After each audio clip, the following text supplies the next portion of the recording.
This is Natalie Rolls, and you are listening to the Bill Podcast. Presented by Rob Cook.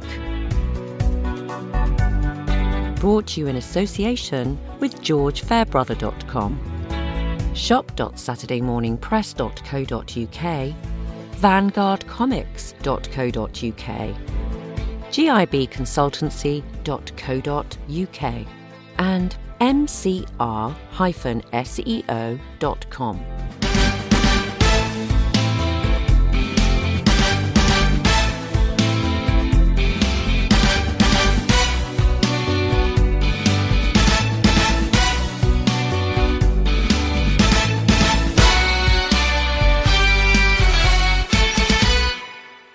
Hello and welcome to the Bill Podcast. It's Oliver here. I hope you're all well. Please join me in welcoming Rob Cook to the Bill Podcast presenting family. In his debut interview, Rob chats to former The Bill and MIT star Richard Hope. At the time this podcast was recorded, Richard was about to open in Giant at the Royal Court. The play did very well and has since been transferred to the West End. Giant, which stars John Lithgow as Roald Dahl and co-stars Richard Hope, will be playing at the Harold Pinter Theatre in London between Saturday 26th of April and Saturday 2nd of August. Book your tickets now. Thank you very much for agreeing to be on the podcast. First off, if you can, you've recently been cast in Giant at the Royal Court Theatre. Would you be able to tell us a little bit about that for us? It's a fantastic script by Mark Rosenblatt, who's normally known as a director. And I met him when he was doing the Penguin Shakespeare's. He had this idea for a play about Roald Dahl. He'd done a review for a book, God Cried. And you think, Dahl doing a review of a book, but it's about the invasion of Lebanon in the 80s by Israel. They were meant to go about 12 miles into Lebanon, but in fact they went all the way to Beirut. There happened to be a photojournalist, Tony Clifton, in Beirut, who did this thing. And it looks surprisingly now like Gaza does now. Then Dahl wrote this review, which is in a very minor publication, and said that the Jews were worse than the Nazis. And then everybody said, oh, hang on a minute, that's not right. You can't do that. We're not going to publish your books in America unless you withdraw that and say sorry. So basically, that's what the pretext of the play is about that. And basically, it gives you the two sides. So you have to decide whether or not it was anti-Semitic. Well, obviously it was, but whether or not he was justified in saying it or not. So it's up to you as an audience to do it. And Nick Heitner, who's also Jewish, he also said, well, you write it, Mark, because you know the subject. He'd never written before, but it is a fantastic play. It's very funny. John Lithgow's in it. And I suddenly discovered that we've now got Romola Garai and Rachel Sterling. So it's a very mega cast. It's a fascinating piece of work, all set in one afternoon, basically whether or not they're going to publish Dahl's books in America. So he more or less says, get lost. But his wife's saying, hang on, you should say sorry. His publisher's saying, you should say sorry. Say sorry. What are you doing?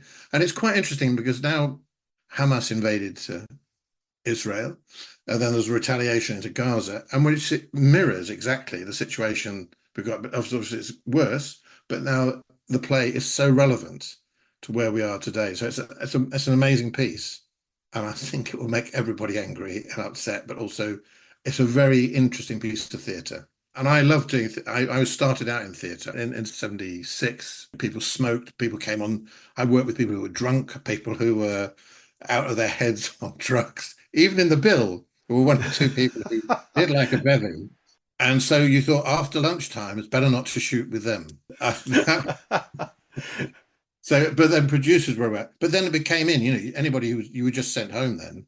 And at theatres, it was, people now wouldn't think twice about you'd have a drink before a show or during a show. But when I started, it was commonplace, And I've met people sort of completely out of their heads in the corridors at the National, even when I started out there. Would that be a coping mechanism then for nerves? Do you think then? Or I think, yeah, they relaxed, or they felt they were better to go, like that. And, it was sort of bonhomie sort of idea. Yeah. But now you'd never do that. I mean, the only tip I would give people now is turn up on time, be polite, and get on with it. It's very, and you are on your own now, sort of, especially with all the sort of self tapes and all that. So you don't meet the casting directors that I used to meet, and they would give little tips as you went in the room. So you're on your own. You've got to think, how do you pitch for a job? is it all self tapes now then? I mean, you can either get a direct offer, or you can turn up and you have a meeting, or you like this, you have a Zoom meeting, talk about it. Often people don't know what they really want. And people do look very different on camera to how they are, or the sense of the energy that they're giving off for a play, or even for a film, how the chemistry of two people working together. That's also fascinating to see who you get on with, who you make out that you're getting on with, and who you really hate. Those are the sort of areas that are interesting, and that's why, say, even going to the Bill, they had a cohort of scriptwriters making sure that it was everybody was on point. And you were doing 3 or 4 episodes were being shot at once, so you'd meet people in the episode, and then you'd be going off to another unit. So that was quite interesting. Doing all that. I mean, going back to the very start of your career, how did you get into acting? Was that something you always wanted to do, or? I was in the National Youth Theatre, and I got into that I had an audition with Michael Croft, who used to run it then, and I'd done a play at school, but I thought I really like this. It was a way of meeting girls for me. And he said, "Did you prepare this yourself?" I said, "Yeah." And he said, so why do you want to join the National Youth Theatre? I said, "Oh, I get £5 if I get it. I've got a bet on." He said, "You're in." That was it. But I actually did get on very well with him after that. And I mean, in my year, there was people like Kate Buffrey, Tim McInerney, Tim Spall. And I'd worked with Tim later at the National when he did Hamlet. I played his Horatio. So it was always, I still meet people now that I work with, Robert Glenister, lots of people who and he had a sort of, and it was people from all over the country. That's what I really liked about it. And it had an energy. I didn't have no intention of going in. And then when I'd finished, I joined a company. And then for my first TV job, I went up, I don't know how, I met for a meeting. And they said, "Oh, do you want to meet the producer?" I said, "Yeah." But, it was Saturday, Sunday, Monday. I thought, "Oh, who's produced you?" "Well, it's Laurence Olivier." Oh, right, okay. Anyway, I got on very well with him, and I was sort of green at this point. I hadn't trained, so I used to go to Morley College near Lambeth Tube. I used to go there on a Saturday morning. They had Richard Wilson, Ken Campbell, Jack Sheppards, and Paul Thompson, and they used to alternate. So we'd have each, and so you do some very serious acting with Richard Wilson. Ken would make you be completely mad. And I did join his company, which was Science Fiction Theatre in Liverpool, for The Warp and things like that, with Bill Nye and Jim Broadbent. We were all, you were seat of your pants really, but said, "No, Richard, you could do with a dare." No, and at the time I remember I was doing a children's show at the Arts Theatre called The White Deer, and I said, "Look, I can't do it. I'm doing a kids show." "No, you can do the first bit in the morning, do the children's show, and then come back and join us afterwards, because that show's only 2 hours. Ours is 24 hours." And I used to, then I'd say, "I can't do that part because I haven't seen the people." "No, you have to do an impersonation. It doesn't matter. People won't remember that by that point. They'll be so tired. Just do it." And so, and he said, "Oh, whirling dervish, Ken." That was one of the characters I'd play. I had to do a whirling dervish. I said, "How do I do that?" I said, "I don't know. Make one up. Go and research it." So I've always had him on one shoulder going, "Go for it," in theatre, and I've got Richard Eyre going on the other side going, "Can you bring it down a bit?" So it's quite interesting. And then Olivier, working with him, and he really looked after me. He was sort of a traditional. He looked after everybody in his company at that point, and I was obviously the new person. And he said, Richard, and I did say, "So what do you think I should do?" He said, "I think you should work with good people so you don't pick up bad habits. But every day I had to tell him 3 jokes. He said, Richard, the dirtier the better. And I used to be in the corner sometimes telling him these jokes. He said, Richard, come here. Can you tell me the jokes now? And I tell him the jokes. People we were laughing, and then people say, so what was he saying about the show? What was he saying? So, I can't tell you. So it's quite interesting how those things then develop into a myth, But he was quite naughty, so he used to wink at me. So I think we'll do my scene first. We'd learned all these Italian gestures for Saturday, Sunday, Monday, doing this and anyway, and he said to Frank Finlay, who was in it at the time, I think we'll do my scene first anyway, because I don't feel very well. And he did this scene, a wonderful scene. He did all these gestures, finished it. He said, I think I'll go and lie down, because he was also the producer of it. And then Frank Finlay went up to me and said, what are you doing? You've done all my gestures. What do I do now? Richard, just help me to my dress. And then we got to the dress show. He said, that'll pay him back for some show that they'd done together. So it's quite interesting the way that he had a really good energy and he kind, but he was also very naughty. Similar to Ian McKellen now, I suppose. Yeah. That sort of he brought so much energy and status with him, and sort of So I didn't feel frightened by him, but he was so kind, worrying about your digs and whether or not you'd had breakfast. Beside doing the actual helping you with your piece. So yeah. Well, were there any? Obviously, at that time you're new to the industry. How was the support from your family? Whereas everyone supportive for that? Were there any other actors or performers in the family? No, nobody in my family had done it before. My dad was surprised. I'd done a law degree at Trent Poly, and I'd done 6 months at the Shire Hall, which was then, it's now a sort of museum in Nottingham. I was an assistant to start with, but at the end, they offered me the job as a court clerk. And then as I had finished youth theatre, I was offered an equity card. And at that time, they were really hard to get. Some theatres only could give 2 a year. But then it was people like Ken Loach who said, you don't have to be in the union. I'm just going to get a baker. I'm trying to be in the film. He used to do that. And, and I've worked with Ken, and he's very good at making everything very natural. So that's how I started out. And I also thought, I'm not a very good lawyer. I wouldn't be a good lawyer. I could never tell in the courts who was telling the truth, even though I was in the courts. Helping Crown Court and Magistrates Courts.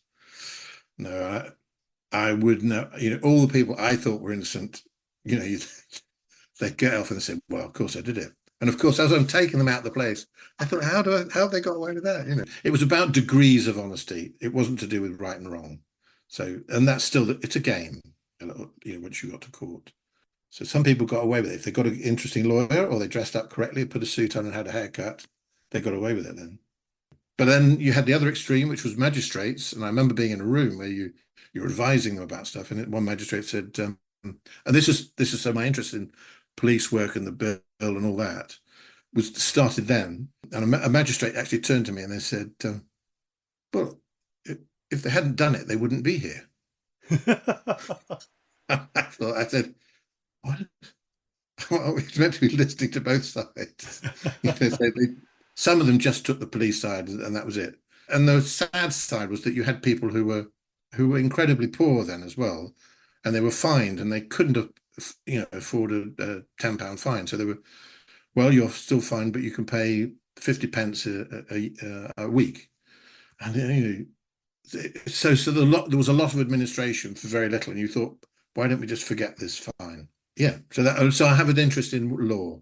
You ended up playing quite a few police officers over years as well. And also, it informed you how things go. Yeah. In terms of the process for you for learning lines and getting into character, do you have a set routine? What's your sort of process for learning them? And does that differ between stage or screen roles or even audio? Some people like to have everything learnt before you arrive. And I think for film and TV, that's better if otherwise you waste everybody's time. Say Poldark, where we did it, literally Mammoth shoots so quickly that you may get 2 takes if you're lucky. And if you're working with somebody else, and if they're not on top of the words, woomph. It's suddenly the whole day is delayed, and then the director has to decide to break up the scene. So you can't shoot something on a wide shot, then you have to come in for closer ones and maybe do a lot. I've been in situations where you do a line at a time for some people. Yeah. Wow. And when we started out, we used to have rehearsals for TV even, and I've still had them for film, but for TV, it would be they had a rehearsal room, say the BBC at North Acton, which is now a student accommodation, because my son was there in that one, right opposite the tube station. That was all rehearsal rooms, and on each floor they used to have different productions being rehearsed. You know, from Morecambe Wise to whatever the shows were. And they took time to rehearse it, so that when it came to camera work, but now it's sort of very much cameras changed, so you didn't need all that technical stuff. Why pay actors for rehearsals? Productions changed, the way that productions were made. It wasn't all in-house, so you had an external producer, and they were given a budget. So often the budgets were halved, and they went and bought a house somewhere with the other half. There was a lot of that going on. I know somebody who did buy a very expensive motorbike. Day two of the show going, yeah. I mean, do you miss the days of rehearsals, or have you just got used to it now? And it's well, for theatre, you obviously still get the rehearsals, yeah. No, I quite like. I'd like some rehearsals sometimes on TV, but you can always find the other actors, and some of them say, well, I don't want to do any of it. They've watched too many. I think they watched too many things where people say they mumble it. I'm going to what? Again, on Poldark, we were given a directive from the BBC: no mumbling, because I think on Jamaica Inn there was a series of that. Nobody could hear anything, and everybody was turning up the volume on their TVs. Yeah. So I'm a believer in that, even at read-throughs, and that's an interesting thing. We do have a read-through, and normally where all people turn up. And then it's quite interesting for people. A lot of people just go, and you're going, what? And actually, I think it's quite good to speak up, because that's the moment where everybody's listening to the story, and they'll decide at the end of it, they'll have a meeting, what bits worked, what bits didn't work. And you'll find a pencil goes through a lot of people's bits where, do we really need that? So you, again, pitch something. It may not be your final performance, but as I say, pitch something. Yeah, I would have thought that'd have been, you're there to read the script and yeah, but people don't, because they get worried they're going to give away their performance. Oh, okay. I can understand it, and then some people, they're not that familiar with it. They're not good at sight reading. I mean, there's lots of different reasons sometimes, but then people don't mind if you make mistakes, sight read, because that's not the final product. And I think I've made mistakes before reading it and said completely the wrong word. I don't think that matters. I think it's just better to offer something up so that people have got an idea this character will work going through. So I was lucky to survive 5 seasons of Poldark, as I survived 2 seasons of MIT. For MIT, we did the first season, and then it was sold to America, and they did audience research, and only 3 of the characters came back. I was going to ask why, or whether you knew why there was the big Well, that's what I was told. You'd passed some sort of audience research in America, and obviously then the backers were Fremantle, I think it was. So they had an agenda, didn't they? It was very much sold as the UK CSI, which well, that's why. So there they had a mood board, and certain colours were used as they do, like for CSI Miami, and you have bright ones, or some by so blue, more blues, more greens, more browns. And it was reflected in the costume, the lighting. The same thing happened I did a series called Hijack. And that's all researched through. So set designers, everybody, it's very thorough now. It's not, and it is international. Whereas I say maybe when I started out, you were talked about the UK, and then Partman was talking about, the Brits are coming, and all that sort of thing. I love working on stuff that's worldwide. Are you recognised worldwide then? Or I'm a character actor. Yeah, people recognise you. They go, you go to the same golf club, or ever seen you down the pub in so have you got a friend in blah blah blah? My kids hate it. But, well, have you? If you do get recognised, what are you recognised for? Anything in particular? Whatever's current on the TV. Yeah, so you get that. Yeah. And have you had any random the really odd ones where you've been recognised somewhere strange or? A recent one, you've appeared in somebody's dream, and then it becomes, do you contact them or whatever? So thank goodness I've got an agent, a good agent. So yeah. So going back to your very first appearance in the Bill, back in 1991, was the Bill on your radar at that time? Was it a show that you watched at all? Do you get Oh much yeah, time to no, I watch? think yes. There was a sort of thing that actors did, how they do Doctors and Holby City now. They used to do Crown Court, and if you were lucky, you got onto the Bill. So that was quite interesting. Yeah, Crown Court was a sort of half hour, and it was quite dry. The Bill always had a good story, following on from the Sweeney. So yeah, and it had a good cast, So yeah, you felt pleased to be in it. I love, yeah, it was a very quirky performance from you, Tony Diaz, and you had a house full of stolen goods. I found you're never quite sure whether he knows that, because he kind of plays up like, oh, have I got stolen goods kind of thing, and you're not quite sure whether he's just I playing an based act. that. I based that on people that I'd met in the courts, because they'd say, "So did you say this?" And they go, "What? You said that you'd had these things." Oh, I think somebody must have put them there. No, it wasn't me. And then the police would come in with something else and would say, "Oh, your brother just told us." "Oh, did he?" "Oh, yeah, I did do it." So I never knew who was telling the truth. So I thought, I'm going to play that as well. I love there's one bit where they're in your living room, presumably, and saying, Yeah. "Would you like to talk about it?" And then there's a beat, and then you go, "No," and then Dashwood's look is like, "What?" I know, because I think they thought I was going to play it exactly how, and I just thought, oh, I'll add an element of what I know. The scene in custody as well. There's where the other prisoner's talking very slowly, and eventually collapses, and it's just there's yourself and Tony Scanlon's Roach behind, and then Roach is kind of gradually losing the plot, and you're just sort of taking it all in, and someone's mopping the floor, and you just sort of move out of the way, and it's just those little touches just really add to what was already quite a funny scene, but they just really add depth to it. And I love doing that. If somebody's offering something up, I try never to block it. That's sort of going from improvisation on stuff.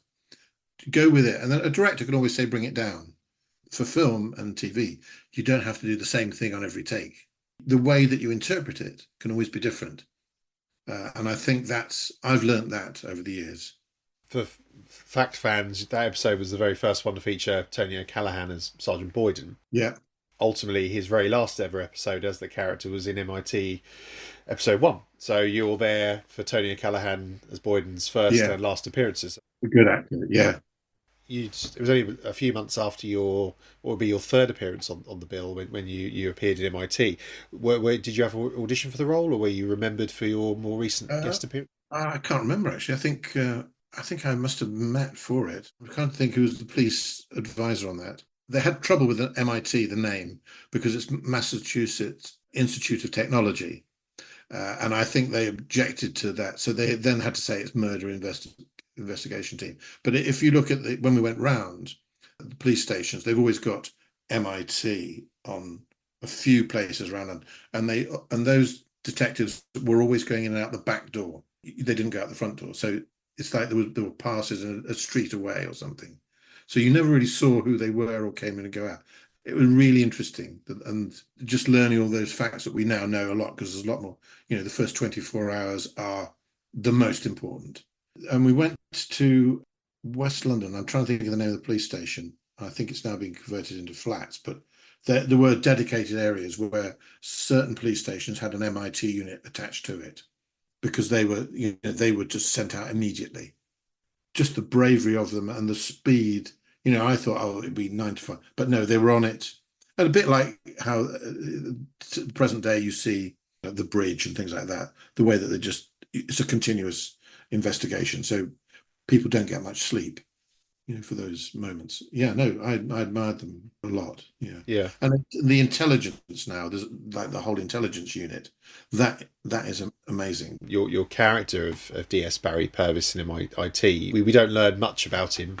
No. That first series at all. Were you given much of a sort of a character breakdown or a brief for him? Or? No, it was very vague. So basically, you had to pitch something.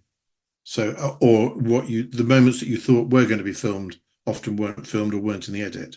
And also, I remember at the end of the first series, I think it was the first series, we ran out of scripts. So they were being written, and I turned up where they said, shoot something. I remember being in a car park by the Waterloo, and we just shot people walking past or doing office acting.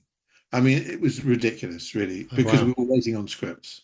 And now that sort of doesn't tend to happen because say Debbie Horsfield, who I've worked with for Riff Raff Element and Poldark, she would have the scripts up front before we start.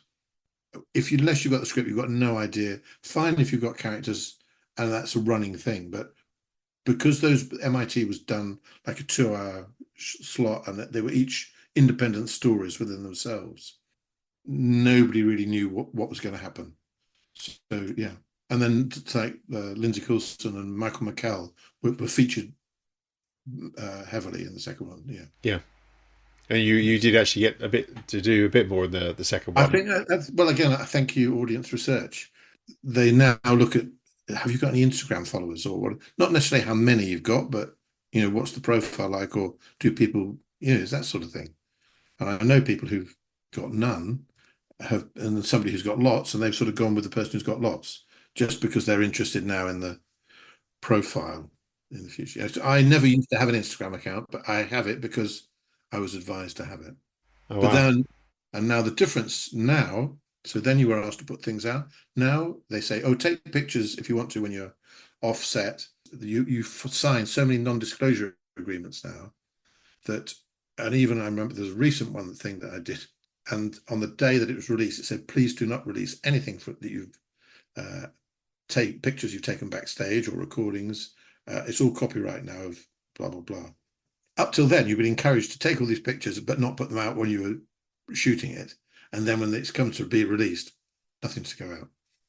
So there are actors in certain shows who've got lots of stuff backstage. And that's why you're seeing now lots of people going, guess where I am? But I'm in Prague. So you can't talk about the show. You can't talk about your character. You can't talk about the storyline, anything like that. Whereas that's what you're encouraged to when it started. I remember when we were doing Poldark, we were encouraged to do that. It's changed because it's become more global, and they don't want to, and no spoilers.